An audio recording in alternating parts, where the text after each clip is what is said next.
Hello everyone, this is just going to be an impromptu video on 32 Candles, a novel by Ernessa T. Carter. Now I am maybe halfway through this book. Sorry about that.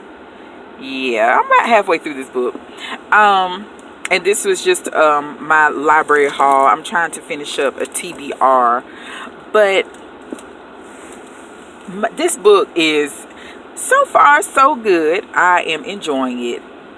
The things that I find that up to this point that I'm kind of like really is that she is away. You know, she left home and her mother never did come to find her. I don't know if this will be revealed in the latter part of the book, but it's like her mother just completely forgot about her and she moved on with her life. And the character Davy, who the book is about, she's just going on about her life. She doesn't really mention her mother. It's really kind of, it's not really confusing, but it's just kind of incredible that, okay, you were 15 or 16 when you left home. You went to LA, so your mom, even though you and your mom did not have the best relationship, you all still didn't you all still weren't, you know, she still didn't have enough compassion or motherly instinct to want to come and find you. So that was kind of, to me, that was a little that was one of those things that it was like, it's a little kind of out there. Oh, you can see my hand, sorry. That is kind of out there. The fact that she, you know, it's kind of like this is not really, I guess, serendipity that she ran into the guy that she had a crush on in high school, and now this guy is really liking her, basically kind of crushing on her. It's a good book. It's kind of like not really a girlfriend read, and that's not putting this down. You know, a lot of times we can get into that mode of reading the same type of book, but this book, it's a little different, but it's a little predictable. Like, I know one part I kind of guessed this was gonna happen. So I think that mother-daughter relationship, I would like to see that resolved. Like, did your mom, did she look for you? I feel like Mama Jane, the lady truck driver that she hitched a ride with to LA, is the one. I'm thinking that maybe she went back to Glass or went back to Mississippi and tracked Davy's mom down and was telling her how Davy's whereabouts, how Davy was doing, and what was going, you know, what was going on. So I think that was the whole. I think, I'm hoping that's what's going to come of it. This is not like your typical love story or your romance. She does reference a lot of Molly Ringwald. So if you are like me and you loved like 16 Candles and The Breakfast Club, those 80s Brat Pack movies, yeah, she references a lot of that. So that's one thing that was kind of like okay, I see where you're going with it, even though that doesn't really happen for us, for most black girls. We don't have that fairy tale ending. So I think that's where that this book is going. You know, and not that you have to be black or a woman of color to understand this book. She wrote it, to me, on a type of universal level. Like, this could have happened to any white girl, any Hispanic girl. This same story, this same scenario. But yeah, it's going to be interesting. So this is just the first part. I just wanted to come on here to let you all know that yes, I'm still reading. I had been out for a while, and I'm really getting back into reading. I did not do the book that I did before was that I got finished reading before was Queen Sugar, and I should have done a video on that because the book is different from the television show. So I'm going to let you all know that right now. So if you read Queen Sugar, the book, to me, it did not ruin anything that I have seen so far or anything that I think is going to happen next season when Queen Sugar comes back on TV. So you can read it. It was an enjoyable read. I guess I can go ahead and give a little review on it now. I thought I had a picture that I could use as a thumbnail. But anyway, one of the things that I really like about the book was that Charlie in the book is pretty much like Charlie on the show. The very headstrong, really wants things to kind of go her way. The only difference is that she, and this is a spoiler, I guess, the Charlie in the book is not the Charlie on the TV show, as she's not this millionaire basketball player's wife. So yeah, so if you haven't read it, but you're still, because that was a book that was on my TBR. If you haven't read Queen Sugar, but you watched the show, you can still read Queen Sugar. Like I said, some of the things that have happened so far in the first 3 seasons, those things did happen in the book. You will be shocked by the Remy character in the book. And that was another character, really true to form. Only Remy in the book, another spoiler, is not black. He's not a black man.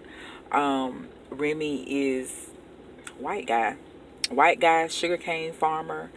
You know, he's not the Remy on the show. I think Remy on the show did dabble in sugarcane, different types of, I guess, what do you call it? Not like hybrids, but different, I guess, different types of sugarcane or whatever.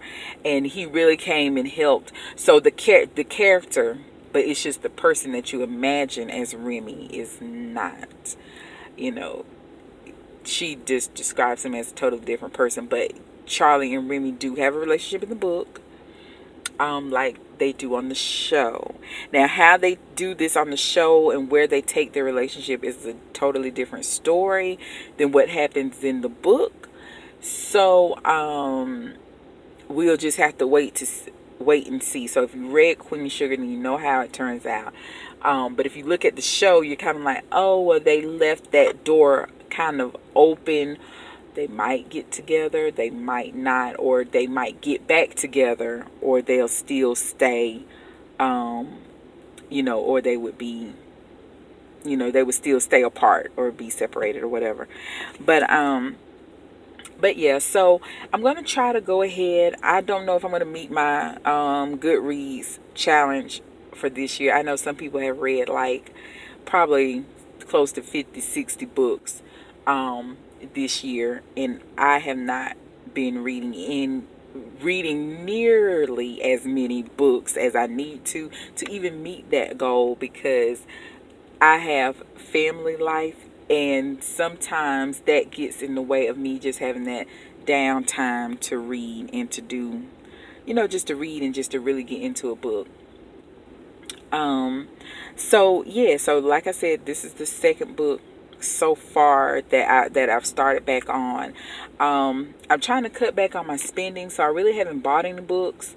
I bought some books about 3 or 4 months ago that I have not cracked. Oh, well, I've cracked open 2, and I've started reading 2, and they're not DNF'd, but they have been put aside because it just was not grabbing my attention, except for one. I am reading Allende, Daughters of Fortune, and it kind of got to a point, and then I didn't bring the book with me, and so it's still like they're marked on that page. And then I saw some other books on my TBR that I that I really, really wanted to read.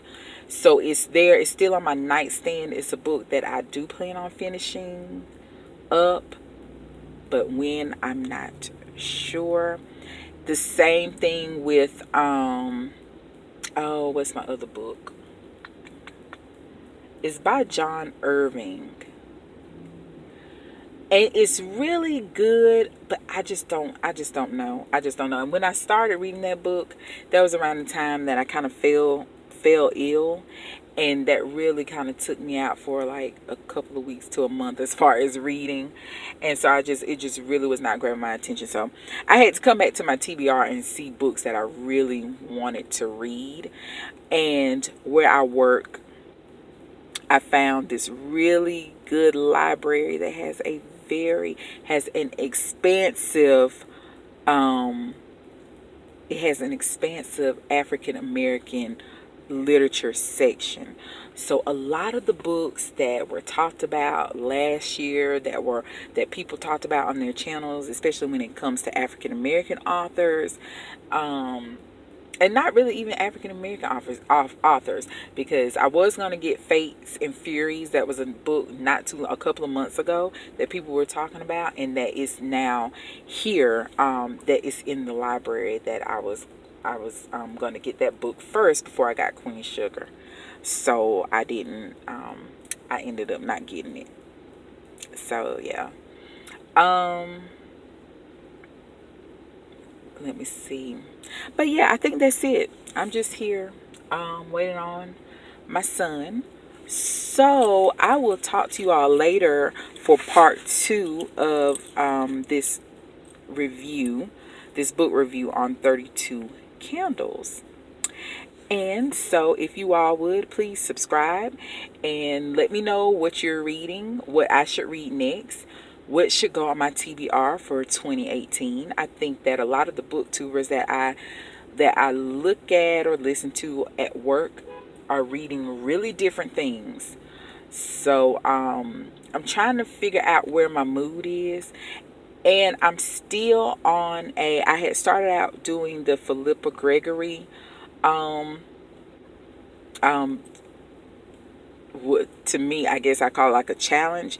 But I was reading the Philippa Gregory books, like the Tudor series, going through that. I didn't finish Kingmaker's Daughter. So I might go back to the library and get Kingmaker's Daughter and finish that part up. Um, it's like I say, it just depends on my mood. But anyway, you all let me know what you're reading, if you have read 32 Candles, if I am right about some things. Let me know, and I'll talk to you all later. Bye.